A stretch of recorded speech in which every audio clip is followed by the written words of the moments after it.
Overwatch facility was attacked. The team needed to respond, but officially, their hands were tied. Luckily, Blackwatch plays by its own rules.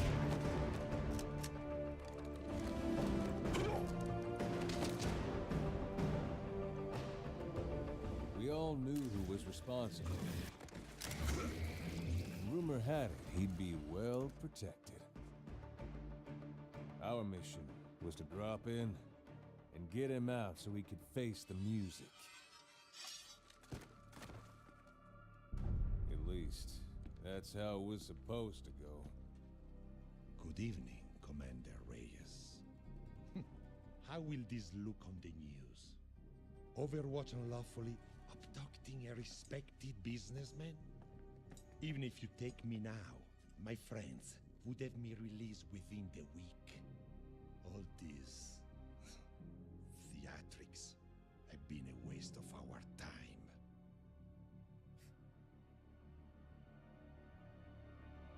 You're right.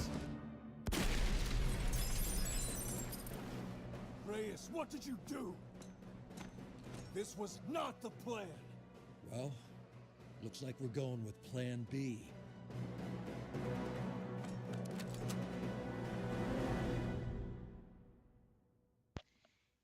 Hey guys, my name is Leanna. You guys know me as Lily from Don'tFeedTheGamers.com and ComicBook.com. I did one of these little videos because Overwatch has a special place in my heart, and of course you guys know from looking at the site that the Retribution event is now live.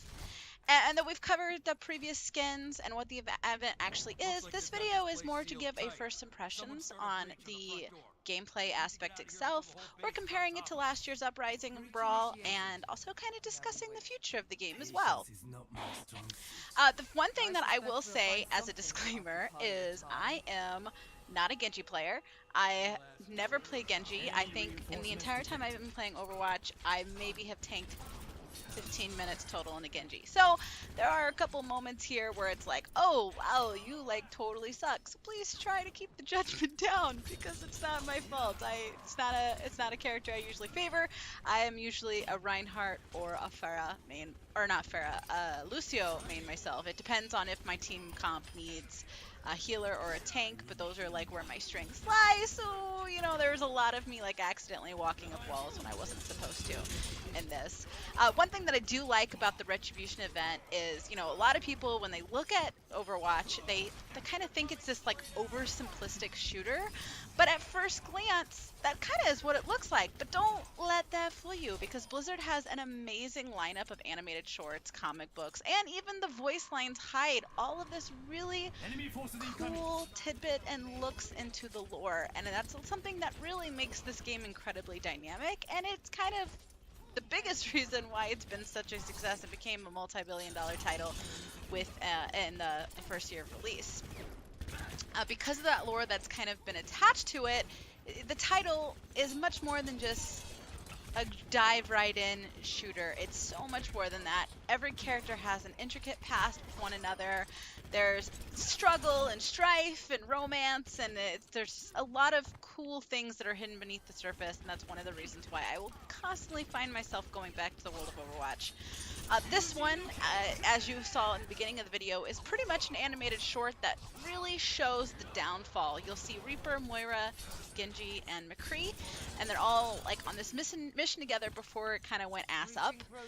This moment was very critical in terms of the Overwatch lore, and events that Blackwatch decided to kind of, before Blackwatch was actually like established, you know, Overwatch was, you know, hopeful heroes, and then the threat of Talon was just becoming too much, and they weren't really wanting to play by the rules anymore. They wanted to get things done, and that's what they did, and Blackwatch, you know, was the product of that.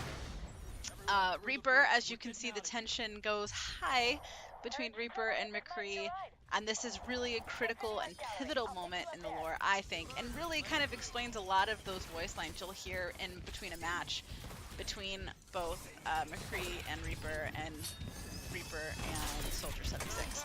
So this is very interesting. As I'm playing this game, one thing I will mention is that you know, Uprising's Brawl last year, it was pretty monotonous. You know, it was with a different set of characters. You know, you had Tracer, and then, you know, it just, to me, this Retribution event right now is so much more fun and enjoyable than last year's. I don't know if that's because of the voice lines and then just the characters or something I personally liked more. But this one seemed to have a lot more personality. I'm really digging the Venice map. It's very easy to maneuver unless you're me and you like to fall off the map into the water, which I think is about to happen here shortly. Which it did the first time I played it too, and I even said that in the chat to my team, like, yo, bruh, I'm sorry. This is what happened last time too. Not a Genji main. But it was between the voice dialogues and the map itself, it was really fun. It didn't feel monotonous at all. There were different, even though there was, you know, pretty simplistic enemies, there were a couple variants like with the snipers and then the big dudes. So it didn't feel monotonous at all. The map was incredibly dynamic, and the balance of the characters themselves was very, very just well done. So even for somebody like me who's never played Genji, I still wasn't a total hindrance to my team, which was really cool, and that really is a testament to how balanced these characters are in relation to each other, which is important in a game like this. Let's just get out of I really do enjoy the fact that the voice lines too, they're never really during this are there no voice lines. I'm talking over it now because though we did show the animated short, I feel like if you haven't played this event yet, it should be new for you and fresh. So I am narrating over the dialogue because I want you to experience it for the first time. There's a lot of tidbits into the dynamic between these heroes, and this is where I get stuck between a wall because, again, not a Genji main, but there's a lot of dynamics between the characters and the heroes that a lot of people I think will enjoy, especially if you're like me and you like kind of hunting for that lore. This really is huge for that, so I definitely didn't want to spoil anything too terribly much with that. So that's the reason why we're doing that. But the progression, you know, the whole point of the Retribution map is it's an extraction, which makes sense given that when this map does come out to the main game itself, it will be an escort map. So it does kind of make sense that you're going from point extraction, because that's kind of what you're doing with the escorts, is you're reaching these checkpoints. So I thought that was kind of well done and definitely makes sense that what they're doing. But I think it's gonna be good. I like it. I will say that throughout this entire part, even though I did die once, it was challenging, but it wasn't annoying. You know, there was a couple times in last year's event where it was either too easy or too hard, and it was annoyingly so. Like, there was no payoff. Versus this, hearing the different characters, it was fun. I really enjoyed it. I thought it was a cool progression system that they had.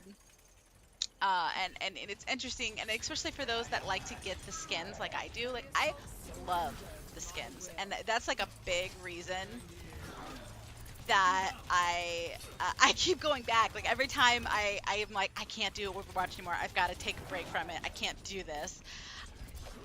They pull an event like this, and they pull me back in, and I'm in Overwatch hell. And that's very smart on their part. Ooh, sorry.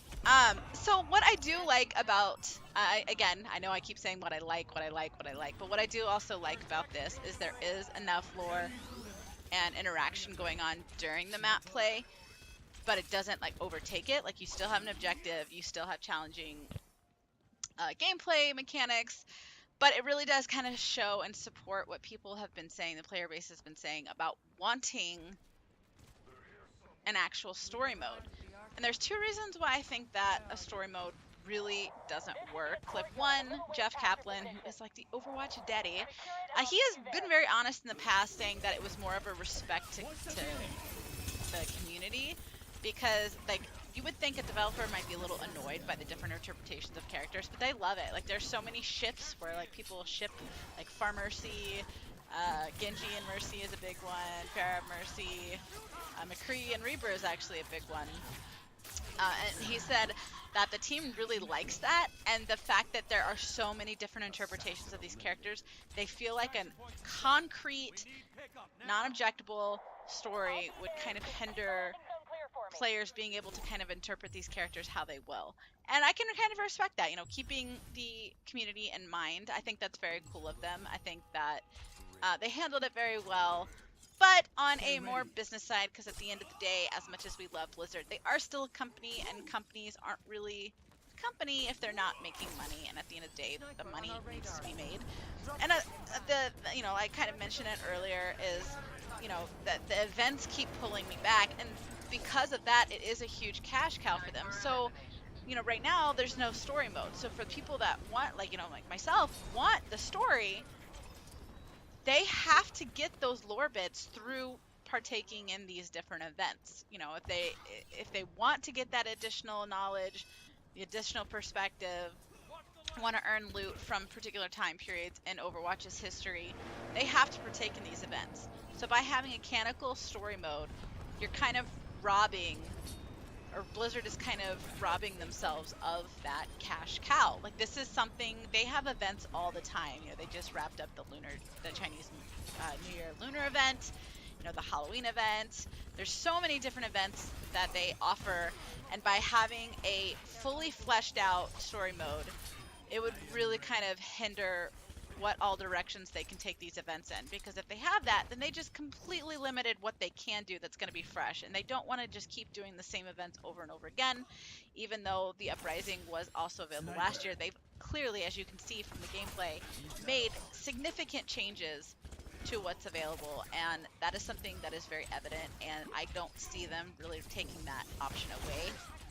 Because it is fun, and it's, you know, they've mentioned that they want Overwatch to be a long-standing game, and the events and lack of story mode and locked lore, that really is a way they can keep the player base engaged, because a story mode is going to be great the first time, and then it's kind of done. You know, obviously there are people out there that like to replay story modes, but the fact of the matter is, even if that's something that you enjoy, it's not a common thing. So they're kind of being smart on that way, but on the same time, they're also thinking about it on a personal community basis as well. I don't know if that's just an excuse, but to me it makes sense, and it does kind of fall in line, because World of Warcraft players, Hearthstone players, Heroes of the Storm players, Diablo players, they can all kind of tell anybody who's new to this kind of fandom that, you know, Blizzard really takes care of their customers and their players, and, you know, because of that, I can't see them keeping a story mode for nefarious reasons. Though, you know, making money isn't necessarily nefarious in itself. I can't imagine that being the only reason they wouldn't do it. So, but, you know, that being said, maybe we'll get something down the line. Maybe they'll see a significant decline in event participation, and we'll see a story mode announced at E3 or BlizzCon in the future. Who knows? But I feel like overall, I really, really enjoyed this event. I think I have played it multiple times. I'm enjoying it. It's fun. It's not repetitive. It's not monotonous. I absolutely love it. Both the animation before the event starts and the animation after is amazing. It's very good, clean look at what they have to offer. So it's kind of a win for me. Like, congratulations, you know, Blizzard, you handled this well. Here you're going to see there's a moment where you have the extraction, and you can see my chicken ass dove right into there. As soon as you tell me it's safe, I'm like, boom, done, son, bye. So overall, I really do like it. Overwatch is available now for Xbox One, PlayStation 4, and PC players, and the Retribution event is also live. So definitely check it out. If you disagree with any of the things I think or I said, you know, feel free to comment in the comment section below and tell me what I did wrong, or what your thoughts are on a story mode and what you'd like to see in the future. Thank you guys for hanging out with me. This has been Leanna. I appreciate you guys hanging out. Don't forget to check out don'tfeedthegamers.com and follow our news 24/7 on Twitter at YouFedTheGamers. Bye. Didn't seem right. But that wasn't the end of our problems. For the first time, people knew we were out there. New faces stepped up to fill the void in Talon. And I can't help but wonder if that's where it all started to go wrong.